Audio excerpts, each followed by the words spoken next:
Во серијата интервјуа што Мија ги прави со претседателските кандидати, наш гостин е кандидатот за претседател на Здружената албанска опозиција Арбен Таравари. Господине Таравари, добар ден и добро ни дојдовте. Добар ден, ви благодарам на поканата. Интервјуто би го започнале со она што е најактуелно, тоа се предизборните коалицирања. Со господинот Цела се разидовте, вие сте со Здружената албанска опозиција. Господинот Цела ќе подпише договор со ДУИ. Како гледате на оваа коалиција? Видете, во политиката е легитимност се, меѓутоа според мене многу битно е конзистентност на ставовите кои што ги држиме како политичари, за да имаме кредибилитет како политичари. Ние како политичка партија Алијанса за албанците започнавме во 2014 година, 15-та, ко фракција од ДПА, Демократската партија на албанците. И главната работа, главната кауза наша беше тогаш дека ние не можеме со тогашниот претседател и сегашен претседател на ДПА, бидејќи он соработува со ДУИ, никогаш не сака да ги победи изборите, туку на некаков начин е лажна опозиција на албанците. Излеговме и кажавме, ние сме поинакви, ние мислиме дека на вистина треба да ги донесеме промените, бидејќи се демократија е промена. И дека мандатот на претседателот на партијата максимум треба да биде 2 мандата, не повеќе. Значи да ги ограничуваме и во кулминација на кариерата негова, тој да се тргне да дојде следниот претседател на партија. И така си се развивавме како партија и така го придобивме генерално опозицијското албанско гласачко тело. Тори стигнавме 2020 година, беше наша кулминација со најдобар изборен резултат, заедно со алтернатива, 12 пратеници, добивме 3 општини, меѓутоа во цело време нашата кауза беше промена во албанскиот блок. Значи опозицијски кон ДУИ.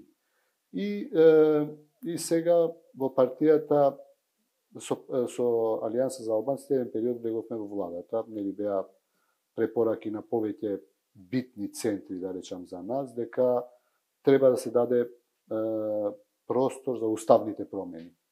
Ние не успеавме да ги направиме за жал уставните промени и ја сметав дека не јас, туку и повеќето членови на Централното собрание на Алијанса и повеќето членови на Централното претседателство на партијата, дека ние мораме да продолжиме по тој пат. Ние се нарекувавме патот на Арбен Џафери.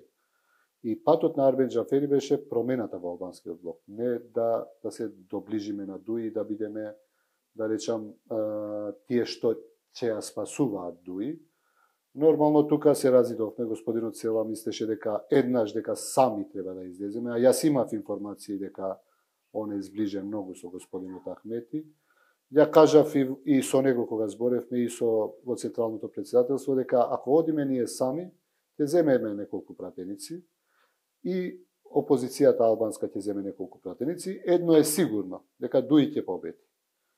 Јас реков единствен начин за да се донесе промената е да се здружи Алијанса со опозицијата.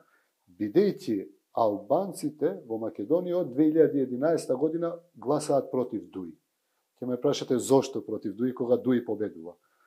2011 година партијата на Руфи Османи, на Мендух Тачи, ДПА и на Имер Селмани има околу 20-30 илјади гласови повеќе од ДУИ. Значи гласачот албанец гласа против ДУИ. Меѓутоа политичарите не можеа да најдат заеднички јазик. 2016 година БЕСА и Алијанса за албанците во парламентарните избори заедно има многу повеќе гласови од колку ДУИ. Повторно гласачот албанец гласал против ДУИ за промени. 2020 година алтернатива Алијанса беа заедно и добија одреден квантум на гласови. БЕСА беше со СДСМ, да беше и БЕСА повторно и ДПА која што излезе сама повторно, гласачот албанец гласал за промени. Значи, ДУИ да се смени.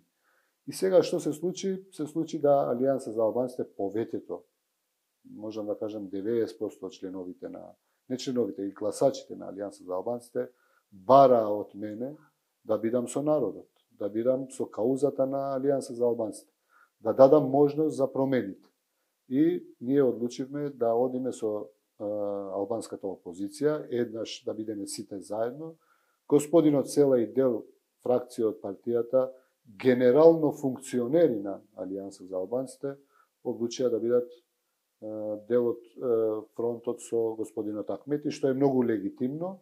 Меѓутоа, во политиката ви велам, како што ја започнав целата елаборација, многу е битно конзистентност. Значи, за мене е многу важно да го одржам зборот тоа за што сум влегол во политика. Во политика сум влегол генерално да донесеме промена и нова генерација на политичари и мислам дека на 24 април и на 8 мај посебно ќе се случи промената после 22-3 години во албанскиот блок. Видете, кажав, демокрација е промена.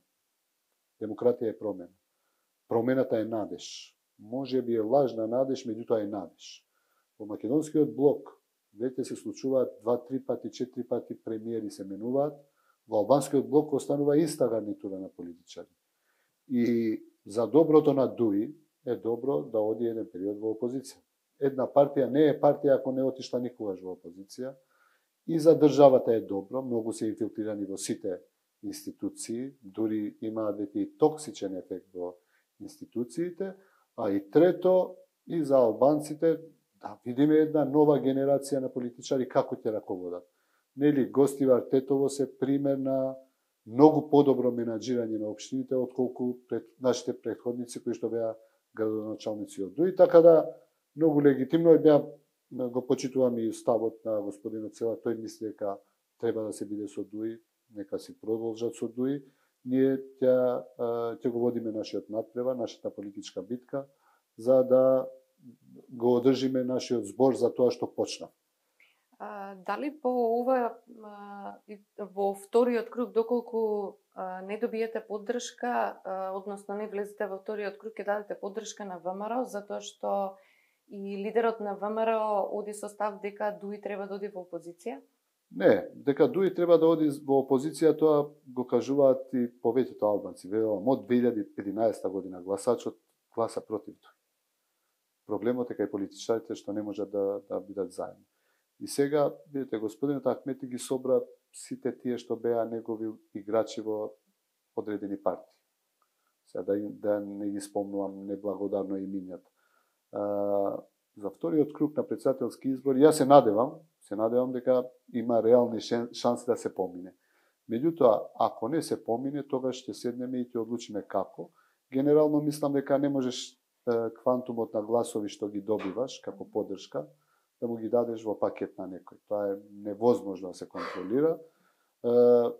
Ја искрено се надевам да одиме во втор круг. Ако не биде, тогаш гласачот треба да одлучи за кого ќе гласа. По што Таравари како председател би се разликувал од досегашните председатели? Видете, сите луѓе имаат своји добри страни и своји недостатоци и тоа е нормално. Ја мислам дека во Македонија е добро да се случи еднаш да биде еден председател на држава кој е од друга етничка заедница. Иако реално мислам дека се уште не се созрајани условите да ние гласаме само за човек. Генерално, повторно велам, луѓето се многу партизирани тука. Иако во председателски и локални избори повеќето граѓани на Македонија гласаат за човекот, за особата, не за партијата. Ја имам добро искуство како човек во Гостивар. Значи, Гостивар е еден интересен град. Може би јавноста не го знае тоа. Никогаш не се случило еден градоначалник да има 2 мандати една по друга. Ниеден. Зошто? Затоа што ти дава доверба и потоа после 4 години ако имаш недостатоци и грешки, те казнуваат гостиварци. Нас ни се случи втор пат да го добиам мандатот од гостиварци и тоа првиот пат победив со 1000 гласови разлика, вториот пат со 6000, 50% повеќе од ДУИ. Значи, партиите правеа коалиција, ви кажав, и турската партија со ДУИ, и СДСМ со ДУИ, ВМРО ме поддржа мене во локалните избори во 2021 година, меѓутоа ја ви гарантирам дека половина од луѓето од СДСМ гласаа за мене. повеќе од половина од гласачите на Турската демократска партија ме гласаа мене како човек. Ја мислам дека иако сум скептик дека сме подготвени да прифатиме во Македонија да биде претседател на држава од друга етничка заедница, меѓутоа би било богатство за државата ако се случи тоа. Што се моите предности? Моите предности се водам една општина која што ја често веламе Македонија во мало. Ме прашуваат зошто Македонија во мало, па затоа што таму живеат 64% албанци, 20% македонци, 12% турци, 2-3% се роми и други етнички заедници и има една кохезивност во градот како во ни една друга општина. Значи, последните 6-7 години не може никој да каже дека раководството на општината е затворен за некоја етничка заедница. Напротив, општината е отворена и никој во гостивар, освен можеби во промили луѓе да кажат нешто лошо, кои што имаат персонално со мене можеби не ме прифаќаат како човек, меѓутоа 99,9% во гостивар ако анкетирате, без разлика на етничка заедница, ќе ви кажат дека културни настани, секакви настани, луѓето си живеат, нема оптоварување меѓу едни со други. Значи, тоа постои една хармонија која што ни треба и на ниво на државата, која што може првиот човек да рефлектира и тоа да има, а тоа би помогнало многу во функционирањето на државата. Инаку ориентиран проевропски апсолутно, мислам дека тоа е главната работа за Македонија овој период. Јас не би сакал да се случи 2008 година како што ни се случи со НАТО, со Букурешт, кога не успеавме да бидеме дел од НАТО, па ни требаа 10 години.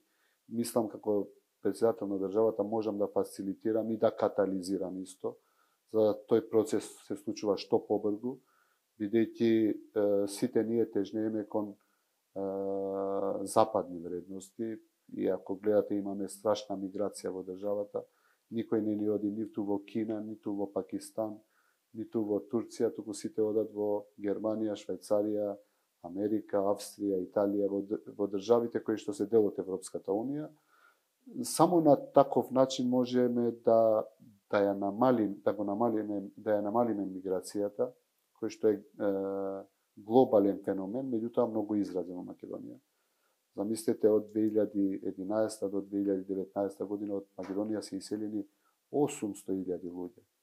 А само 2021 и 2022 година само во германската амбасада се земени 85.000 работни визи. Значи, генерално за околу 10 и неколку години над 900.000 луѓе наши или работат привремено или се иселени комплетно од Македонија. Тоа е страшна цифра за вкупниот број на жители од 2 милиони. Кога сме веќе кај членството во Европската Унија, без уставните измени е невозможно. Тоа е услов кој што треба да се исполни. Како претседателот може да изигра улогата за да се подбутне тој процес? Јас ви кажав дека претседателот може и да фасилитира, меѓутоа и да катализира, да акцелерира, да се случи тоа побрзо. Претседателот и треба да биде човек кој што е надпартиски, кој кога станува веќе претседател, треба да ја игра таа улога на внатрешна кохезија, и политичка и секаква. Јас мислам дека како претседател на држава првата посета што треба да се направи е Брисел. Да се каже на Брисел дека барем оваа да биде последниот услов и да знаеме дека ќе ги направиме уставните промени и после тоа ајде да започнеме да се интегрираме што побрзо, да се побара една гаранција од Брисел дека веднаш после уставните промени тој пат да биде што побрз, тие преговори да бидат што побрзи, за да стигнеме барем таа година 2030 да се реализира членството на Македонија во Европската Унија. Друго што треба меѓу партиите, јас сум кажал и 2022 година, мислам дека беше огромна грешка, кога се донесе европскиот, веќе не францускиот предлог за односите меѓу Бугарија и Македонија. Мислам дека требаше да биде процесот малце поинклузивен и потранспарентен. Доколку тогаш во мај или јуни беше 2022 година, председателот на државата ги викнеше сите партии, им ги презентираше, ќе им побараше од нив некаков фидбек и кога би било тоа еден заеднички продукт, посебно на поголемите македонски партии, мислам дека денеска ќе имавме уставни промени и веќе ќе бевме со започнати преговори. Транспарентноста и инклузивноста на председателот е неопходна ако сака да функционира државата и да има внатрешна кохезија, не само етничка, мислам и политичка и секаква. Кога сме веќе кај надлежностите на председателот, дали сметате дека треба да се направат промени во оној дел кога во собранието ќе се изгласа одреден закон, па доаѓа кај председателот указот не го подпишува, се враќа повторно законот во собрание и се изгласува?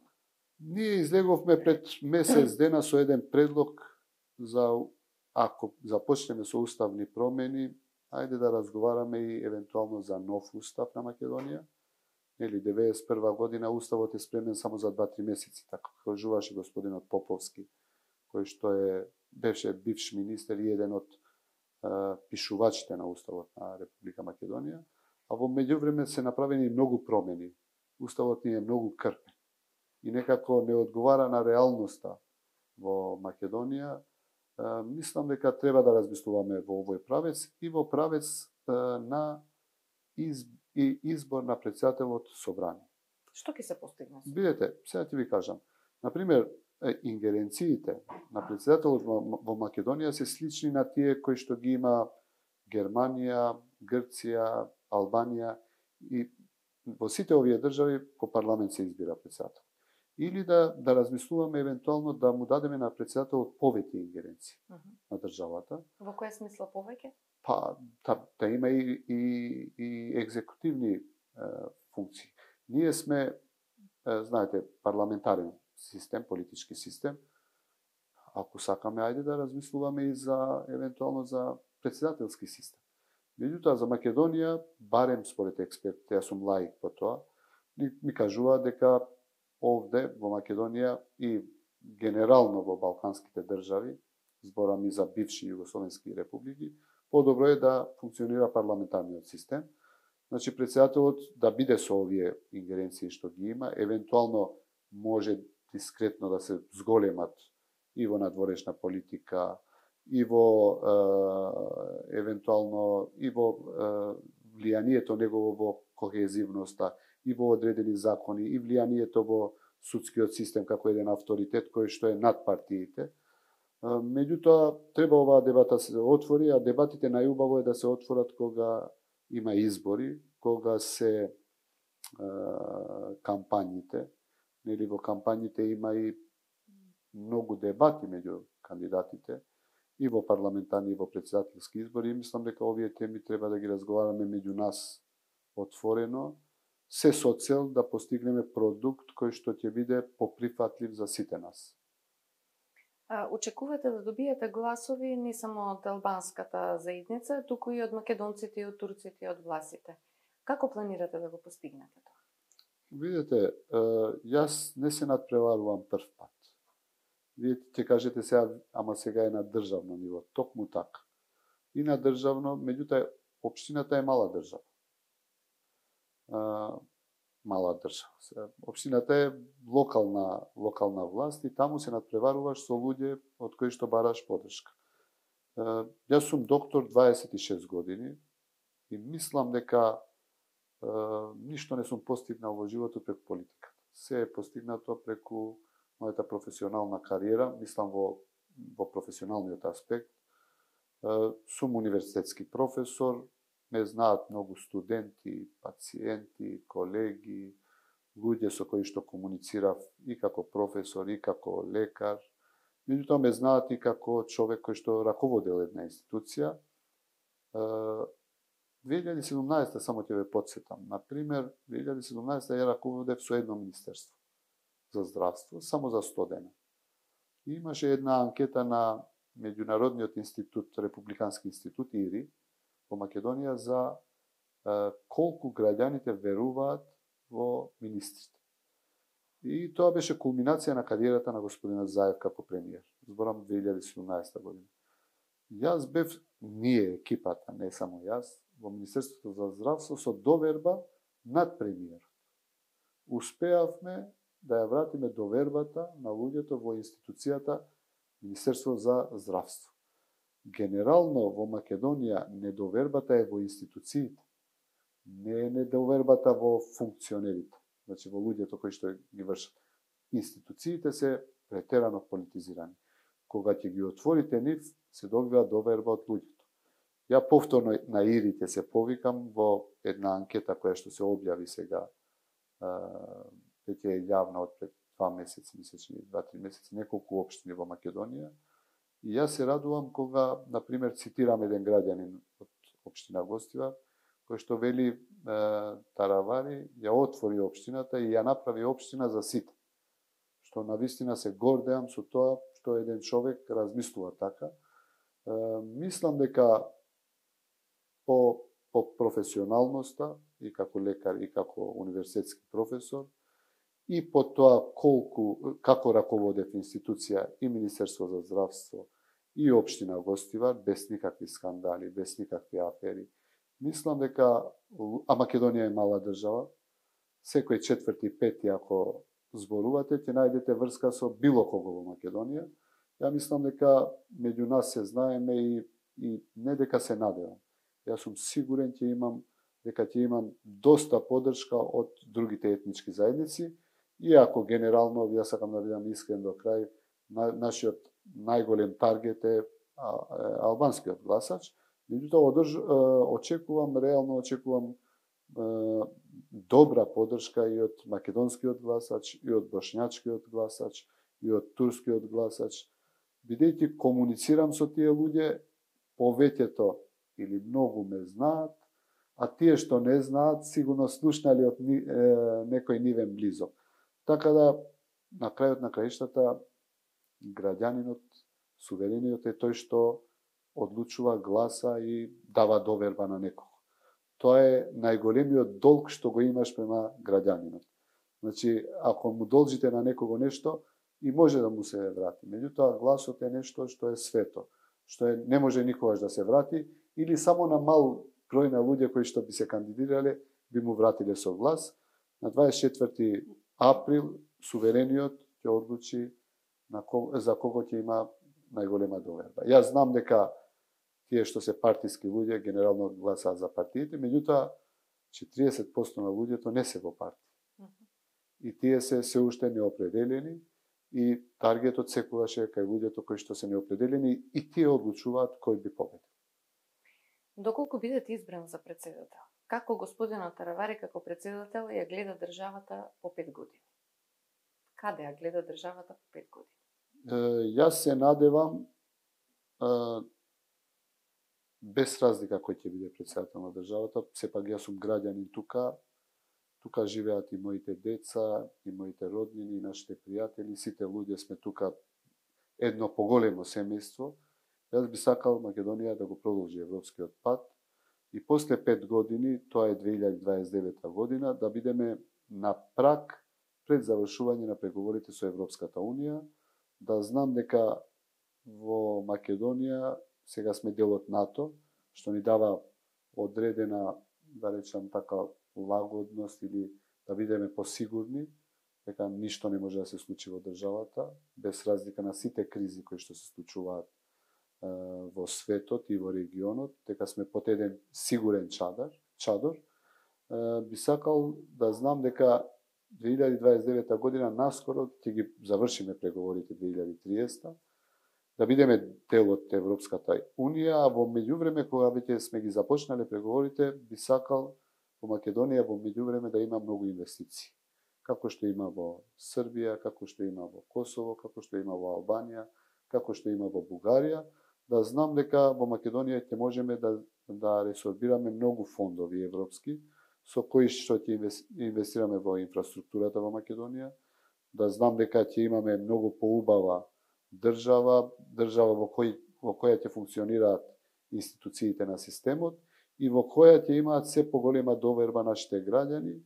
Се надевам и полно од тие луѓе кои што се отидени во странство, работат привремено или подолгорочно, ќе видат дека таму платите не им се многу повисоки отколку во Македонија и да овде веќе имаме дефицит на работници, да размислат зошто да работам во Германија за 1500 евра, кога можам во Македонија да работам за 1200 евра.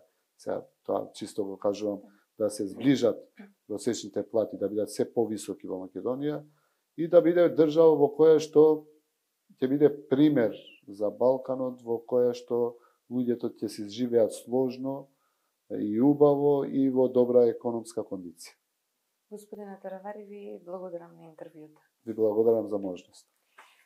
Ова беше интервјуто со претседателскиот кандидат на Здружената албанска опозиција Врети.